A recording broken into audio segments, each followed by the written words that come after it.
हम बात कर रहे हैं शुष्क सेल की, शुष्क सेल के कार्यविधि की। तो शुष्क सेल, पहले तो ये अपन ने सेल की बात कर ली कि सेल क्या होता है। एक ऐसी युक्ति होती है जो रासायनिक ऊर्जा को किस में बदल दे, विद्युत ऊर्जा में, है ना। फिर वो ऐसा भी था कि विद्युत अपघटनी सेल, विद्युत रासायनिक सेल ऐसे भी थे, है ना। तो उनका तो अंतर अलग था। फिर सेल में अपने एक था प्राथमिक, एक था द्वितीयक। प्राथमिक सेल वो सेल जो जिनका एक बार आवेशन और एक बार निरावेशन किया जा सके, ठीक है। और द्वितीयक सेल क्या था आपका, जिसका बार बार आवेशन और बार बार निरावेशन किया जा सके। यहाँ पर अपन शुष्क सेल की बात कर रहे हैं। तो शुष्क सेल की जो बनावट है वो ऐसी है कि एक इसमें क्या होता है, खोखला गोला सिलेंडर, जो कि कौन सी धातु का होता है, ये जिंक धातु का। कौन सी धातु का होगा, जिंक। अब इसके अंदर अपने को यहाँ पर एक कार्बन की राड लेनी है।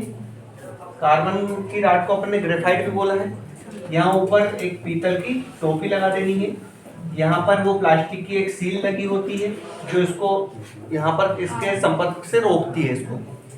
इसके बाद यहाँ पर, है ना, इसमें यहाँ पर किस किस का, अमोनियम क्लोराइड और जिंक क्लोराइड का यहाँ पर पेस्ट भर दिया जाता है। और इस कार्बन के इसके चारों ओर क्या का पेस्ट भरा अपन ने, मैग्नीज ऑक्साइड और कार्बन का, MnO2 प्लस कार्बन का यहाँ पर पेस्ट भरेंगे। और यहाँ पर जो भरेंगे वो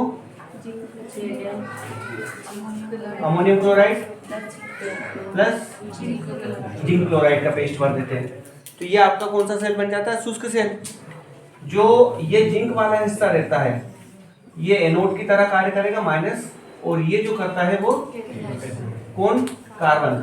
जो कार्बन की छड़ होती है वो कैथोड की तरह कार्य करती है, प्लस की तरह। अब होता यूं है यहाँ पर कि ये जो जिंक है, इसकी क्रियाविधि में जिंक से इलेक्ट्रॉन त्यागे जाते हैं, है ना। और ये इलेक्ट्रॉन जो होते हैं वो माइनस से किधर जाएंगे, प्लस की ओर, मतलब एनोड से कैथोड की ओर। अब होता यूं है कि अगर मान लो ये आपने सेल बनाया, ये सेल है ना, ये प्लस वाला हिस्सा और ये माइनस वाला हिस्सा, इसको जब अपन किसी बाहरी परिपथ में जोड़ेंगे, यहाँ पर क्या लगा दिया अपन ने, एक बल्ब लगा दिया, है ना। तो ये इलेक्ट्रॉन निकल कर कहाँ जाएंगे, प्लस की ओर, ठीक है, जिससे ये बल्ब क्या होने लगेगा, चलने लगता है। ये होता है। और बल्ब क्या, जो भी इंस्ट्रूमेंट अपन ने बीच में यूज करा है वो चलने लगेगा। तो ये इलेक्ट्रॉन कब यहाँ से गति करेंगे, जब अपन इसको किसी परिपथ में जोड़ेंगे। अगर नहीं जोड़ा है तो वो रखा हुआ है, जैसे दुकानों पर रखा रहता है, ठीक है।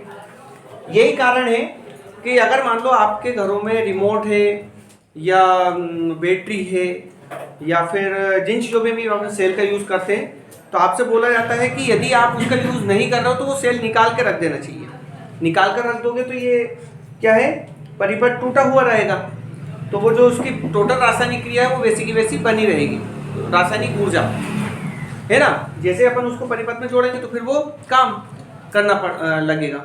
अच्छा, अब इसमें एक सवाल ये भी आता है कि हम टार्च में लगा दिए हैं लेकिन टार्च को नहीं जला रहे हैं, फिर भी क्या इसका नुकसान होगा? तो हाँ होगा। क्यों होगा?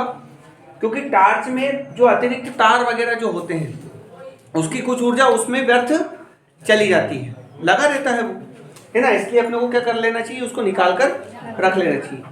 अब टीवी के रिमोट में तो आप टीवी चला ही रहे हो, तो इसलिए कौन बार बार निकाले, है ना। तो हम सोच लेते ज़्यादा से ज़्यादा एक बार और लेना पड़ेगा, ले लेंगे, उसमें क्या है, बहुत पैसे अपने पास। अब क्या होता है एनोड पर ये क्रिया होती है कि ये जिंक जो होता है वो दो इलेक्ट्रॉन त्याग कर क्या हो जाएगा इस पर Zn2+। ये मैं आपको बता चुका हूँ।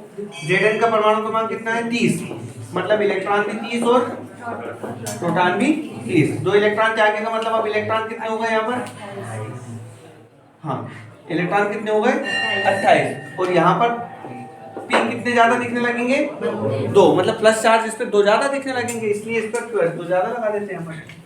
कैथोड पर क्या होता है, ये 2 इलेक्ट्रॉन क्या किए जाते हैं, ग्रहण किए जाएंगे, है ना। यहाँ से त्यागे गए इसलिए इसको ऑक्सीकरण, और यहाँ पर क्या किए गए, ग्रहण किए गए, इसलिए क्या बोला गया, अपचयन बोला गया। इन दोनों क्रियाओं को अपन ने एक साथ फिर से लिख दिया है। अच्छा, इसमें होता क्या है, कौन सी गैस निकल रही है लास्ट में, अमोनिया। ये अमोनिया गैस क्या करती है, यहाँ पर निकलती है इस सेल के अंदर, कहीं बाहर तो जाती नहीं है क्योंकि चारों तरफ से पैक होता है। तो ज़्यादा दिनों तक जब ये हम इससे काम करते हैं इस सेल से, तो अमोनिया गैस निकलती है और ये अमोनिया गैस क्या करती है, सेल को फुला देती है ना, क्या कर देगी ये, फुला देती है। तो उससे क्या होगा कि वो डैमेज अवस्था में आ जाएगा। अगर वो बाहरी परत ठीक से नहीं बनी है तो कभी कभी वो ब्लास्ट भी हो जाता है। अपन कितनी बार देखते हैं ना कि बहुत सारे मोबाइल की बैटरियाँ फूट रही हैं, क्या कुछ हो रहा है, ब्लास्ट हो रहा है। तो यही होता है ज़्यादा चार्ज लगाने से। जैसे मान लो आपने ज़्यादा देर तक चार्ज लगा रखी उसको, अब उसका निरावेशन तो नहीं करा, आप उसको आवेश ही आवेश दिए जा रहे हो, वहाँ पर रासायनिक क्रिया के द्वारा कोई सी गैस वगैरह बनी और एकदम से वो कहीं से निकलती है, क्या हो जाएगा, ब्लास्ट हो जाएगा ऐसा। ठीक है।